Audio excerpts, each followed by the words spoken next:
تحدث حسني عبد ربه نجم النادي الإسماعيلي السابق عن أسباب القيام بحملة سحب الثقة من مجلس الإدارة الحالي للدراويش برئاسة المهندس نصر أبو الحسن،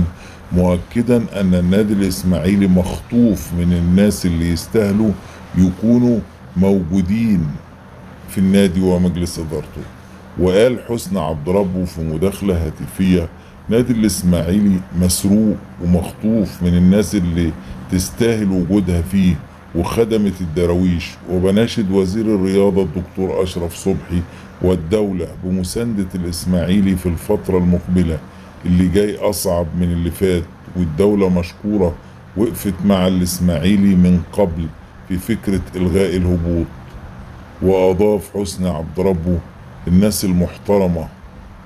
اللي بعيد لازم تقرب، ولازم فلوس تدفع عشان يترفع إيقاف القيد، غير كده هنكون بنهري على الفاضي. وتابع: بنتمنى جماهير الإسماعيلي وأعضاء الجمعية العمومية تبقى تاريخية عشان يكون أول نادي يسحب الثقة من الإدارة،